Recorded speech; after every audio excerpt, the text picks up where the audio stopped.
નમસ્કાર, આપ જોઈ રહ્યા છો સીએનબીસી બજાર અને હું છું જર્નાલ કંટી. આપને માટે લઈને આવી છું પ્રોપર્ટી ગુરુનો એક નવો એપિસોડ. અને પ્રોપર્ટી ગુરુના આ એપિસોડની અંદર આપણે નાઇટ ફ્રેન્કના રિયલ એસ્ટેટને લગતા ઓફિસ અને રેસિડેન્શિયલ બંને માર્કેટના હાફ યરલી રિપોર્ટની ખાસ વાત કરવાના છે.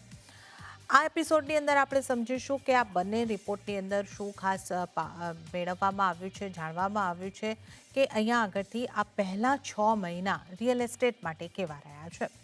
શું કોઈ ચિંતાની બાબત છે રિયલ એસ્ટેટને લઈને, કયા મુદ્દાઓ આ રિપોર્ટમાંથી ખાસ ઉભરીને આવ્યા છે, એ તમામ અંગે આપણે ચર્ચા કરીશું. અને આ ચર્ચામાં આપણી સાથે જોડાયા છે Knight Frank India national director research Vivek Rathi. Vivek ji, आपका स्वागत है सीएनबीसी बाजार पर. और आपका half yearly report Knight Frank का जो आया है उसकी हम बात करेंगे. रेसिडेंशियल से शुरुआत करते हैं. रेसिडेंशियल मार्केट के लिए ये H1 2026 कैसा रहा है? जो ऊपरी तौर पे मैंने देखा, इसमें मैंने पढ़ रही थी तो मैंने देखा कि सेल्स में 1% की बढ़ोतरी है और लॉन्चेस में 4% की बढ़ोतरी है. क्या ये घरों की डिमांड कम होने के संकेत है या इसे आप अभी भी स्टेबल ही कहेंगे? हाँ, ज़रूर। तो हम बात कर रहे हैं जो मुख्य 8 शहर हैं उनकी, उनमें जो रेज़िडेंशियल मार्केट है H1 2026 में पहले 6 महीने में, उसका जो माहौल रहा है वो बहुत ही स्टेबिलिटी का है, रेज़िलियंस का रहा। इसका कारण ये है कि हम अभी इस हाउसिंग अप साइकिल के छठे साल में हैं, तो 6 सालों से ये वॉल्यूम और प्राइस में जो बढ़ोतरी का सिलसिला है वो जारी रहा है।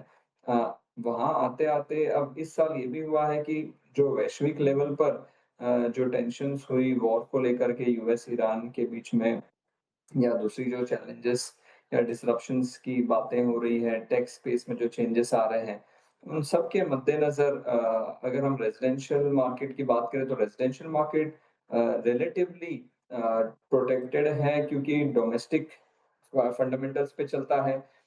इनडायरेक्ट इम्पैक्ट जो आता है वो समय के बाद आता है, 6 महीने से 18 महीने के लैग से। तो अभी अगर हम और इसी के कंपैरिज़न में अगर हम ऑफ़िस मार्केट की बात करें तो वहाँ पे लिंकेजेस ज़्यादा हैं। तो रेज़िडेंशियल मार्केट अभी जो 6 महीने हैं, इसमें जो आंकड़े आए हैं उस हिसाब से हम देख रहे हैं कि काफ़ी स्टेबिलिटी का माहौल है। एक बड़ा कारण इसका ये भी है कि अभी जो आंकड़े आ रहे हैं उसमें ग्रोथ दिख रही है, लेकिन खाली प्रीमियम सेगमेंट्स में। जो लोअर और मिड सेगमेंट्स हैं, वहाँ पे डिग्रोथ के चलते इस तरीके के आंकड़े आए हैं। तो अगर हमें लंबे रास्ते की बात करनी है तो वहाँ पर पार्टिसिपेशन लोअर और मिड सेगमेंट्स में भी आना होगा। जब तक वो नहीं आएगा तब तक हम इसी तरीके के लेवल्स देखेंगे मार्केट।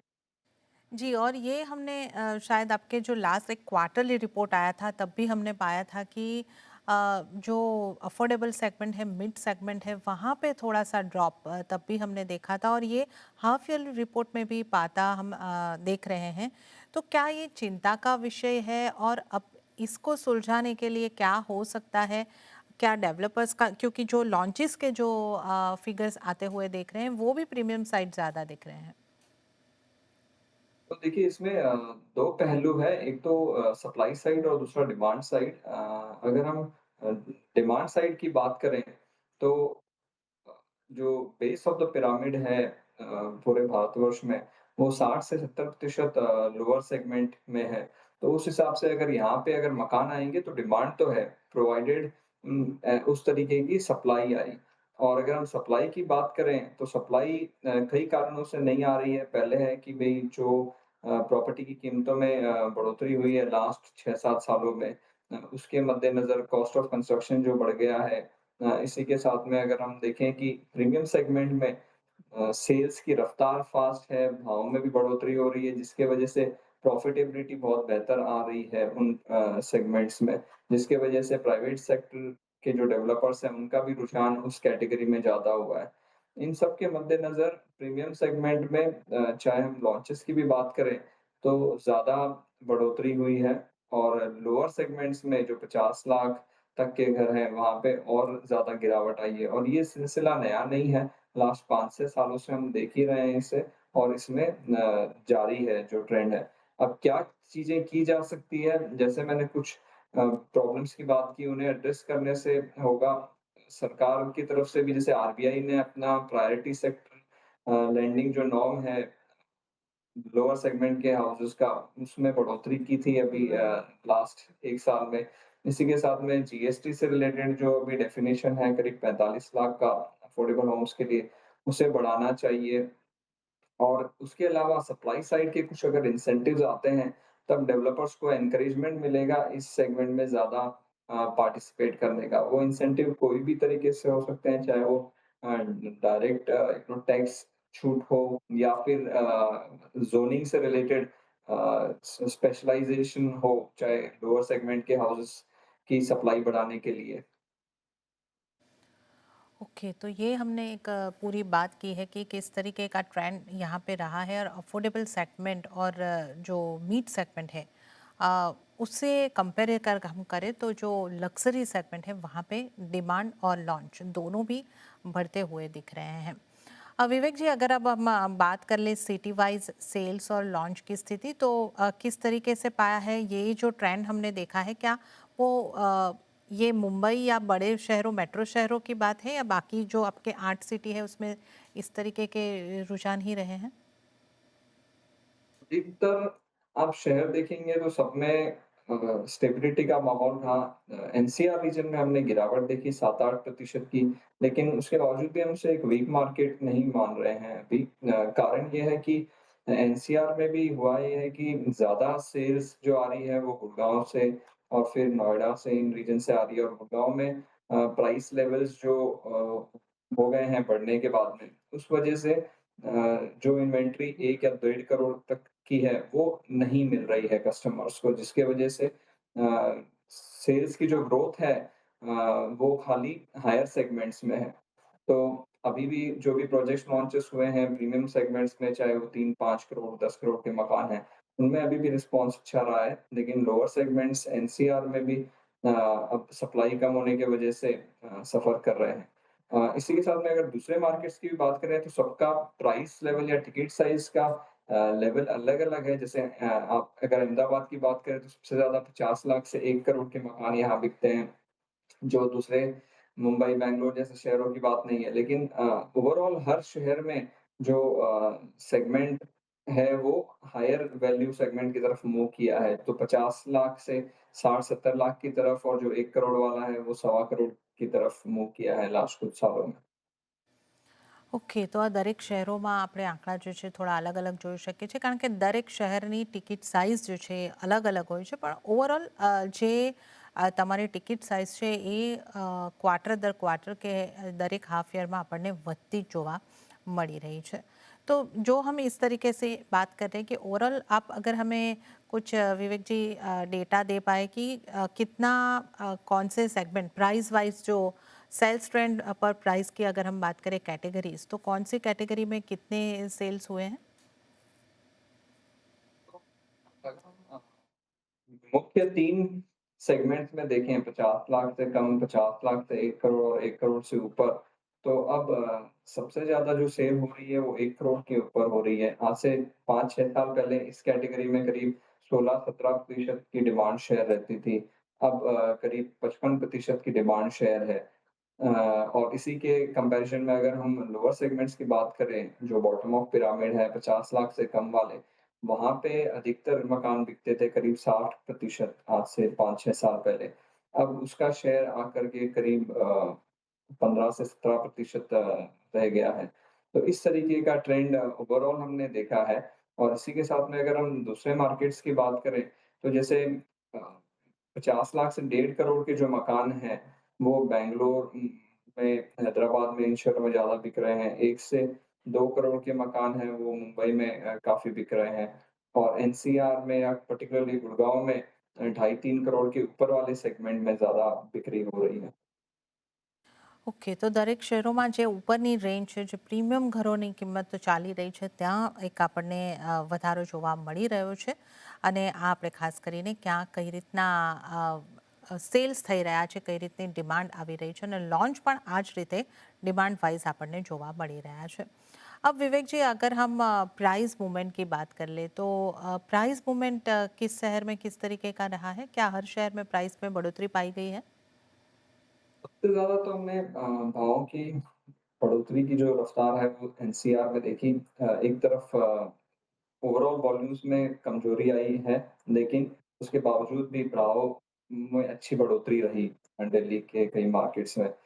इसके साथ में बैंगलोर, मुंबई और दूसरे शहरों में भी 5-7% की ग्रोथ देखी गई। तो ये जो प्रॉपर्टी की कीमतों में बढ़ोतरी की रफ्तार है, वो लास्ट 3-4 सालों के मुकाबले अब कम हुई है और इनडायरेक्टली भी अगर हम देखें इन जो कोटेड या हेडलाइन लेवल प्राइसेस हैं, उनके अलावा भी अब डेवलपर्स थोड़े और ज़्यादा अकोमोडेटिंग हुए हैं।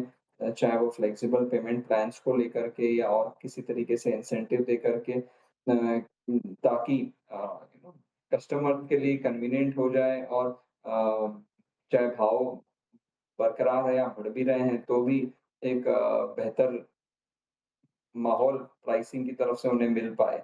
तो इस तरीके का ट्रेंड हमने देखा है। ઓકે, તો કિંમતોની અસરની પણ આપણે यहाँ करती बात करी है।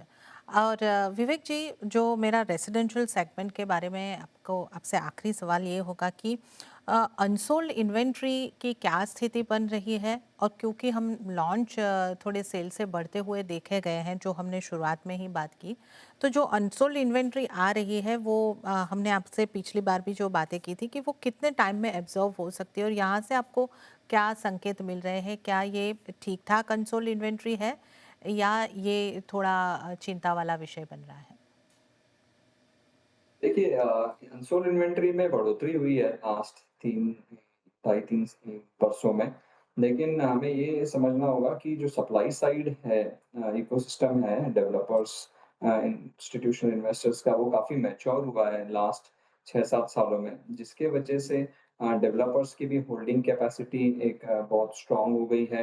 एग्ज़ीक्यूशन पे ध्यान दिया जा रहा है और इसी के साथ में अगर हम ओवरऑल इन्वेंटरी लेवल को चाहे इन्वेंटरी लेवल बढ़ी भी है, लेकिन अगर हम इन्वेंटरी पोज़ीशन देखें तो वो 2 सवा 2 साल की इन्वेंटरी पोज़ीशन है मतलब कंप्लीशन के काफ़ी पहले अभी भी माल ओवरऑल लेवल पर बिक जाएगा और क्योंकि बैलेंस शीट और ऑपरेशनल एबिलिटीज़ स्ट्रॉन्ग है बड़े डेवलपर्स की, इस वजह से हम कोई स्ट्रेस नहीं देखते हैं इस बढ़ती हुई इन्वेंटरी को लेकर के। सबसे अहम मुद्दा रहेगा आने वाले 6 और 12 महीनों में भी सेल्स वेलोसिटी की जो रफ्तार है, अगर वो बरकरार रहती है, तो बढ़ती हुई इन्वेंटरी का भी कोई तकलीफ नहीं होगा मार्केट में। और अब हम अगर बात कर लें ऑफिस मार्केट की, तो ऑफिस मार्केट के लिए H1 2026 कैसा रहा है?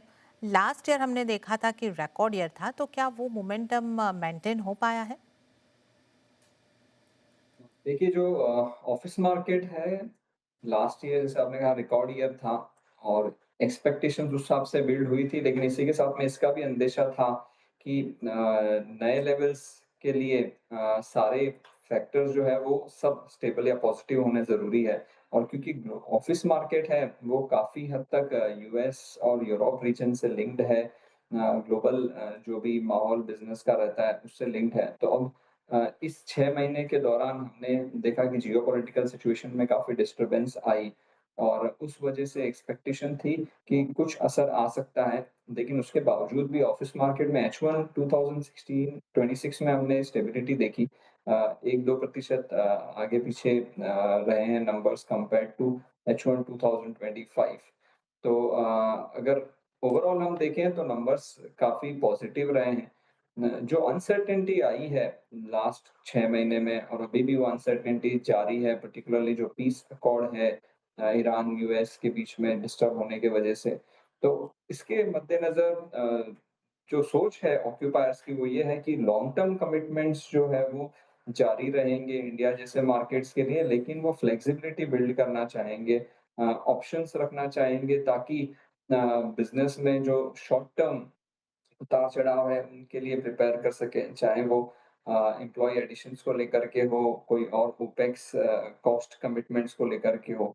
और इसी के चलते हमने देखा कि अलग-अलग कैटेगरीज़ में अलग तरीके का रुझान रहा। बट ओवरऑल पॉज़िटिव माहौल रहा, नंबर्स लगभग H1 2025 के समान आए हैं। ઓકે, તો રેકોર્ડ યર રહ્યું અને એની આસપાસનો જ ગ્રોથ આપણને આ H1માં પણ અહીંયા આગળથી દેખાઈ રહ્યો છે, તો આપણે અહીંયા આગળથી ઓફિસ ટ્રાન્ઝેક્શનની જો વાત કરી રહ્યા છે. विवेक जी, अब अगर हम सिटी वाइज ट्रांजैक्शन देखें तो कौन से शहर में ज़्यादा हमने ट्रांजैक्शन होते हुए देखे हैं और कंप्लीटेशन प्रोजेक्ट्स के किस तरीके से रहे हैं, ये नंबर्स अगर आप हमारे साथ साझा कर पाएँ? देखिए, ओवरऑल बड़े शहरों में जैसे बैंगलोर, हैदराबाद, पुणे, मुंबई इनमें अच्छा रहा माहौल स जो डिमांड का है।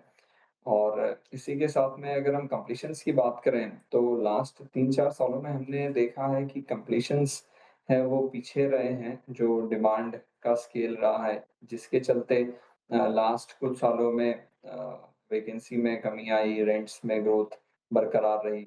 तो इस साल भी कंप्लीशंस में ग्रोथ हुई है, करीब 30-35% की ग्रोथ रही, लेकिन जो स्केल की डिमांड है, उसके कंपैरिज़न में अभी भी कंप्लीशंस या जो नए प्रोजेक्ट्स की डिलीवरी है, वो शॉर्ट रही है।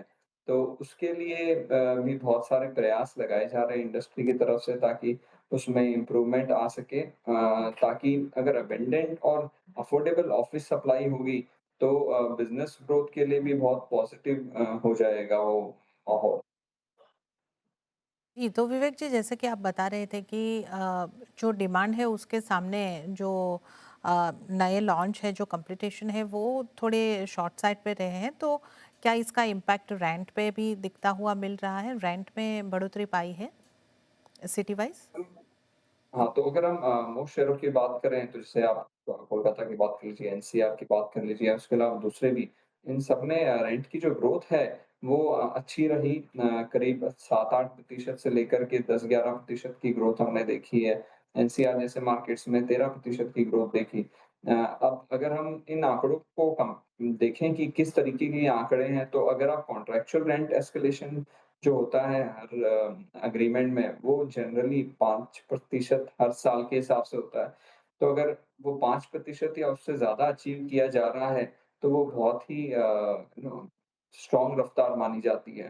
तो अभी का जो माहौल है, जो लास्ट 3-4 सालों का बिल्डअप है, उसके मद्देनज़र ये हुआ है। इसीलिए कंप्लीशंस जो आ रहे हैं, उसमें और इम्प्रूवमेंट की ज़रूरत है और हम देखते हैं कि आने वाले समय पे वहाँ पे कुछ स्टेप्स लिए जाएँगे। ઓકે, તો આપણે અહીં આગળથી જે રેન્ટનો પણ કઈ રીતનો એ સ્થિતિ બની રહી છે એની આગળથી ખાસ વાત કરી છે અને કમ્પ્લીટેશન જે છે પ્રોજેક્ટના ऑफिस स्पेसના પ્રોજેક્ટના એને વધારવા પર હજી प्रयासों થઈ શકે છે। अब अगर हम जो ट्रांजैक्शन की फिर से बात करें और कौन से सेगमेंट में कैसे ट्रांजैक्शन रहे हैं, क्योंकि जीसीसी का हमने देखा कि अच्छा ग्रोथ हम इंडिया में आता हुआ देख रहे हैं, तो जीसीसी के ट्रांजैक्शन कितने, सर्विस सेक्टर के कितने, इसमें अगर सेगमेंट वाइज कुछ ऊपर नीचे हुआ है या किस तरीके से रहा है ट्रांजैक्शंस? ये भारत में जो सबसे बड़ा रिसोर्स है वो है मैन पावर या टैलेंट। और उस टैलेंट की डेंसिटी को देखते हुए ऑफशोरिंग का जो माहौल है, यूएस एंड यूरोप से जो काम इंडिया में आ रहा है, डिलीवरी फ्रॉम इंडिया वाला, उसका ट्रेंड है वो जारी है। पहले हमने बहुत ज़्यादा तरीके से वो IT services, IT EAS services के थ्रू देखा। फिर अभी जो माहौल है वो जीसीसी ग्लोबल कैपेबिलिटी सेंटर्स के लिहाज से देख रहे हैं। तो इसमें ये जो ट्रेंड है ये और स्ट्रॉन्ग हुआ है इस पीरियड में भी। इस साल करीब 42-43% डिमांड शेयर जीसीसीज़ का रहा है और इसमें बहुत ही वैरायटी के जीसीसीज़ रहे हैं। आईटी से स्टार्ट होकर के बीएफएसआई, फार्मा, इंजीनियरिंग और इस तरीके के सेगमेंट्स में हमने पार्टिसिपेशन देखा। कई सारे स्टेट्स हैं जो इनको अट्रैक्ट करने के लिए स्टेट स्पेसिफिक जीसीसी पॉलिसीज़ भी ला रहे हैं। करीब 9 स्टेट्स लेके आ चुके हैं इन पॉलिसीज़ को, ताकि इसका फ़ायदा उठा सकें जो अप ट्रेंड है जीसीसी डिमांड में। इसके अलावा जो दूसरा सेगमेंट है जो बहुत उभरता हुआ दिखा वो है कोवर्किंग या फ्लेक्स कैटेगरी का, जहाँ पे 22-23% की हमने डिमांड शेयर देखी, जो दर्शाता है कि और इम्प्रूवमेंट हुआ है H1 2026 में। इंडिया फेसिंग कैटेगरी जो है जिसमें जो कॉर्पोरेट्स इंडियन कंज़म्पशन की नीड को सर्व कर रहे हैं, वहाँ पे भी हमने इम्प्रूवमेंट देखी। लेकिन इस इन्हीं के कंपैरिज़न में थर्ड पार्टी आईटी सर्विसेज़ में हमने मंदी देखी इस बार। जैसे मैंने कहा, जियोपॉलिटिकल टेंशन्स एक कारण थे, उसी के साथ में जो एआई रिलेटेड ट्रांसफॉर्मेशन की वेव चल रही है, उसकी वजह से काफ़ी अनसर्टेनिटी आई है इस सेगमेंट में और आने वाले समय में हम देखते हैं कि प्रॉस्पेक्ट्स इम्प्रूव होंगे, लेकिन अभी के लिए third party IT services segment में कमी दिखी है मैंने। ઓકે, તો સર્વિસ સેક્ટરમાં થોડો ઘટાડો છે, પણ ફ્લેક્સ સ્પેસ જે છે ત્યાં અહીંયા આગળથી એક ખાસી અહીંયા આગળથી એટલે મેનેજ્ડ ઓફિસ જેને આપણે કહીએ છીએ એની ડિમાન્ડ અને એ આપણને અહીંયા આગળથી એનો ગ્રોથ જે છે વધતો જોવા મળી રહ્યો છે અને સાથે જીસીસીમાં પણ ને લઈને પણ મોટા ટ્રાન્ઝેક્શન અહીંયા આગળથી થતા જોવા મળ્યા છે. તો ઓફિસ માર્કેટ માટે રેકોર્ડ યરની નજીકનું યર અને રેસિડેન્શિयल मार्केट में પણ આપણે ग्रोथ એક કન્ટિન્યू થતો જોઈ રહ્યા છે. विवेक जी, आपका बहुत बहुत धन्यवाद हमारे साथ जुड़ने के लिए और आपके इस रिपोर्ट के बारे में, रियल एस्टेट की इस पूरा H1 को समझाने के लिए आपका बहुत बहुत धन्यवाद. ત્યારે જ પ્રોપર્ટી ગુરુની આ રજૂઆતમાં તો હાલ પૂરતું આટલું જ અને હાલ મને આપશો રજા, પરંતુ જતાં જતાં આપને ફરી એક વખત યાદ કરાવી દઉં કે આપના પ્રોપર્ટીને લગતા કોઈ પણ સવાલ હોય તો અમને લખી મોકલાવો. અમારું ઈમેલ એડ્રેસ છે propertyguru@nw18.com. તો આ સાથે જ મને આપશો રજા, પરંતુ વધુ અપડેટ અને સમાચારો માટે આપ જોતા રહો CNBC બજાર. નમસ્કાર.